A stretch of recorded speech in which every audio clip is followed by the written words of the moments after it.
go on to the substantive debate, can I just say a couple of words about November the 30th? My General Secretary, Mark Walker, has asked me to highlight to you, and that is the role of PCS in participating in a coordinated industrial action on the 30th of November.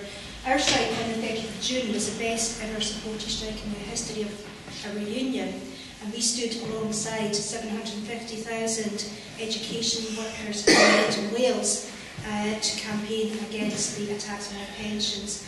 We changed the debate. We have Francis Maud on the hop. We've proven that our pensions are affordable now and in the future, and we're hoping that we will all work together into the autumn along with all the 20 public sector unions participating in coordinated action. Many are balloting now and planning to ballot, so that on the 30th of November we will all be standing together in an unprecedented scale to campaign against the attacks on pensions. So that was Mark's contribution. Turning to the new powers of the Parliament, I think that has been really helpful in starting to frame the debate, and it is all about more questions than answers. I think that says something about where we are on the left in this debate. And I thought I would start by adding my questions to that debate. And I'm glad I've come before Richard Lynn, because I'm going to refer to John McLean, and he's the ultimate Labour historian in the room, so I'm sure that Richard will give you more insight into maybe some of these points. But I was looking at, John McLean, well known for believing in the revolutionary break-up of the British state and the establishment of the Scottish Workers' Republic. And I was thinking about that time and thinking about where are we now in that journey? Where are we now in relation to John McLean? And I was thinking about the international context in which we saw Britain at that time, Scotland at that time, and where we are now. And at that time, McLean was struggling against, really grappling with the role of the British Empire in oppressing people around the world and advancing British form of capitalism. And today, when you look at where are we now then, it's against the imperialist American warmongering capitalist imperialism and the pan-European capitalism that we're facing in the form of the EU. And the role that the UK government has taken in that in terms of our subservience to that American agenda and that European neoliberal approach is where we're at now in Scotland. It might be a simplistic way of looking at it, but I thought it was quite helpful to just set things against that international historical context and look at the changes in the organised labour movement since the 1920s to where we are now. That the industries at the time that were building then and in the post-war period, that we were very strong in Scotland in our manufacturing base and steel, coal and so on, is no longer where we are now. What we have now in terms of the organised working class is in the main the service sector and in the main the public sector, and that's really where I believe we are now in terms of the labour movement in Scotland. So the socialist commonwealth of states throughout Europe that John McLean is seeking has to be looked at what else has happened since that time in the post-war welfare state that was created at a UK level, which has faced unprecedented attacks, but is something that any movement towards further devolution of independence in Scotland has to face up to what you do with that welfare state and how you bring about changes in Scotland, and ultimately, are we going to have a more progressive approach by devolving some of those powers? I think that the devolution journey has been a very, very long one. Over the last 12 years since we had the Parliament, there has been a rapid change to now we have a political consensus across all the, not just the mainstream parties, but all of the parties believe that there should be further powers for the Parliament, including the Tories, and that will manifest itself in the Calman Commission and the position that was taken in the last Parliament by the opposition parties to support Calman. And we now see that with the election of an SNP majority government, that we are now on a road to having a debate and having a referendum at some point before the next Parliament. So again, this is all about what do people on the left, what does the organised arm of the Labour movement seek to do about it? And Graham is absolutely right. The role of the STUC throughout its history has been forefronting the campaign on for devolution, ensuring that workers are at the centre of that agenda. Campbell, Christie, Bill, Spears playing leading roles in those debates in the 80s and the 90s, and now we're in a period that we must continue to be brave and bold in the trade union movement to ensure that advancing powers are in the interest of the workers and not just in the interest of the establishment classes in Scotland. The STUC has shaped a lot of the debate around responding to Calman and responding more recently to the nonsense that seeks to have the corporation tax devolved to Scotland. But where are the affiliates? Graham has raised that question itself, and I speak from as a Scottish Secretary of a British UK civil service union, which is very much rooted in a UK agenda, and we in the trade union movement need to address our own structure so that we, with our members together, can not just discuss the industrial implications. We spend a lot of time in the civil service union looking at the industrial implications of further powers, but also the social and economic implications, and we need to do more of that. It's time we caught up with society in Scotland. The Civil Service Union, PCS itself, is often seen as the trade union voice within the British state, or the Tories would refer to us these days as a new enemy within. In Scotland, 2/3 of the members of my union work for UK departments, the big departments, the Department of Work and Pensions, the Revenue and Customs Department, and the Ministry of Defence. Their work is governed by UK policy agendas, not Scottish policy agendas, and in the main they have a very UK focus in terms of cuts that they face, in terms of policy changes, how they carry out their tasks. And you need to bear that in mind, and that's why our union's development into the devolution debate has to be factored into where are the members. Whether in the privatised commercial sector or in the main in the Scottish Government itself, its agencies, non-departmental public bodies, and in the Scottish Parliament itself. And it's that core of people who are addressing mostly what is the future of the Scottish civil service. Where does the Scottish civil service fit within new powers for the Parliament? And from the very creation of the Scotch Education Department in 1872, there has been a shift, an increase in creating a civil service in Scotland and developing that civil service. The first Secretary for Scotland, based in Dover House in Whitehall, which is still where the Scottish office is based, saw the post as quite unnecessary in terms of the UK government of the time. We never got a full Secretary of State for Scotland until 1926, and since that period there was a progressive development of taking over the powers that were given to boards since the 1707 Act of Unions and taking that into civil service responsibilities. That was until Thatcher stepped in and then gave the powers back out to the Quangos, and now you see we have a large number of members working within these non-departmental bodies and agencies that really need to be questioned about where they fit into democratic accountability. And in the 80s, Thatcher also delegated civil service pay from national pay bargaining to 400 different sets of pay negotiations across the UK, and 45 of them in Scotland alone.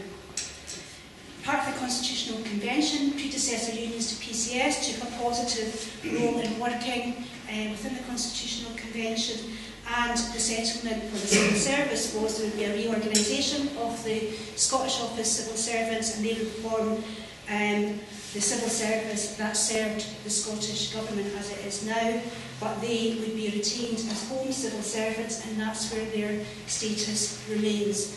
Their pensions, their civil service status, the civil service code, they're all part of the British civil service, not a Scottish civil service.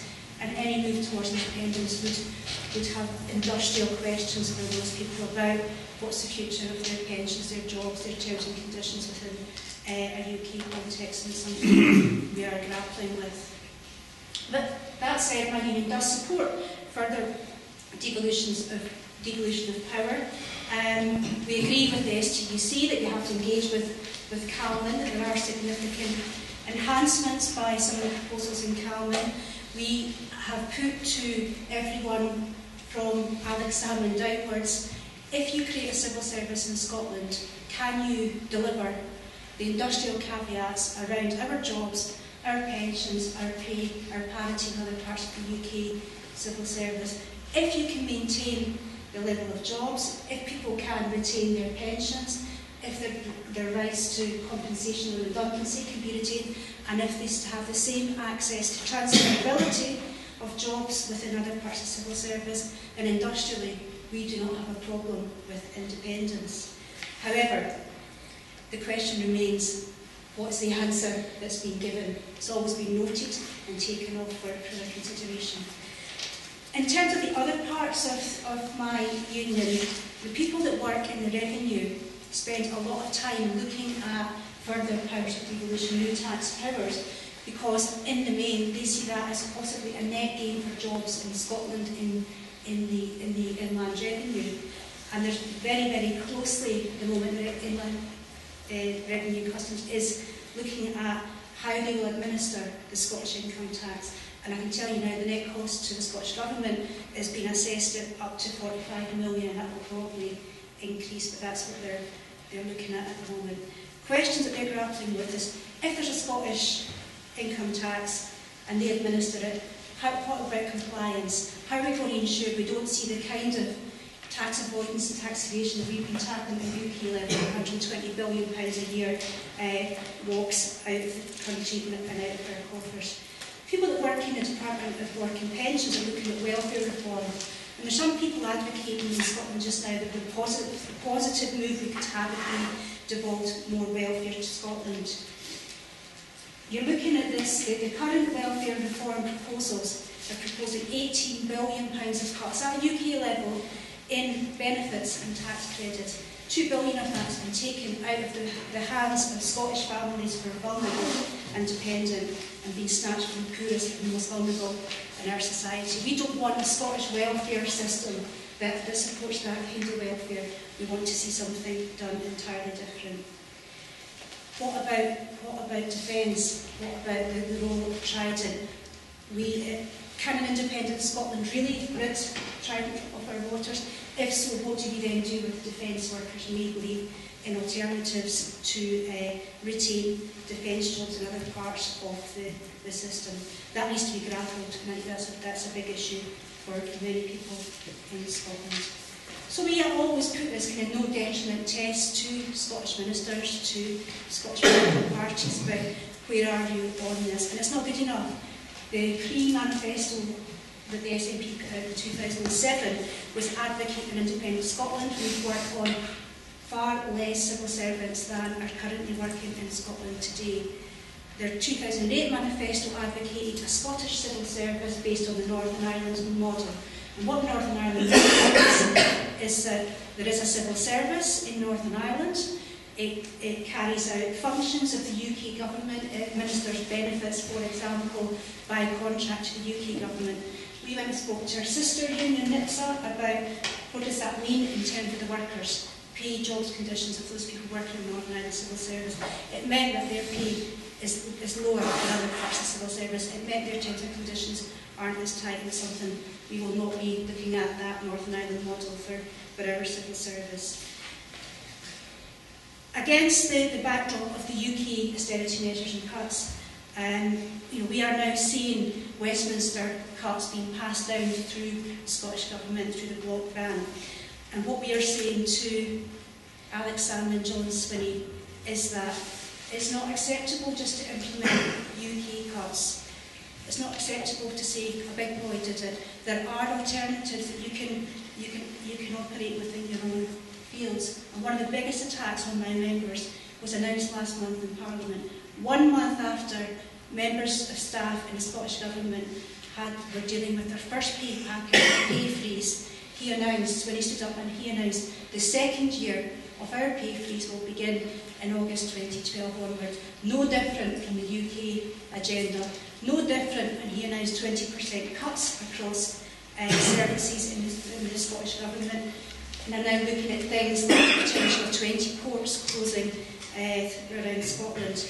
It's not good enough to say, but there will be a social wage because there's a council tax freeze. The council tax freeze does not benefit the poorest. The council tax freeze does not benefit those people who are facing a pay freeze because the proportion of money they are losing is far greater than any savings made. So we are for more powers for the Parliament if they are for the workers and not just a narrow industrial agenda, but for the social and economic good of the workers in Scotland. I was going to say stuff about the Permanent Secretary, but I'll leave that for another meeting, another time. And just finally, PCS have done a lot of work into the PCS economic alternative. We're developing a Scottish alternative, and that will be around tax justice, fair and progressive taxation at UK levels as well as Scottish levels and in local government. No reduction in corporation tax. We don't want Scotland to become a low tax haven. We need to tackle avoidance and evasion. No cuts. We must be robustly challenge Westminster on that one. No compulsory redundancies and no strings attached saying that the workforce must implement flexibilities between that. An end to the pay freeze now. A Scottish living wage for all public sector workers, and closer scrutiny about how they're implementing that in different areas, by the way, and also extending that out to procurement. Oppose the UK public sector pension reform and look at what can be done here in Scotland to mitigate against that effect. Halt privatisation now. End the use of costly consultants. In the Scottish Government alone, there are people that are being paid £4,000 for a week's work. A civil servant could do in the same period of time with a lot less. Investment in the green economy, transport, house building to end homelessness, many of the things that are in the People's Charter calling, and employment and trade union rights, welfare reform for the poorest in society to ensure that Scotland does not go down the same trap as we've seen in Westminster. So to close, just once again returning to John McLean, he said, "I'm a socialist and I've been fighting and will fight for absolute reconstruction of society for the benefit of all." I think that's a challenge for my members in the civil service, and it's a challenge for all of us in the movement.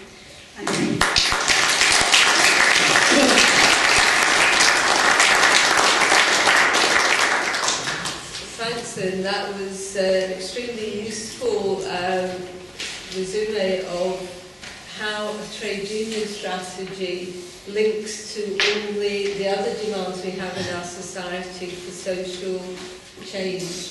And I think it's really good to see that there isn't a divergence in the sort of self-interest, if you like, with trade unions with their own agenda. There is a real coming together with all the other demands in our society from communities, the disabled people, from the green agenda, and that's extremely useful.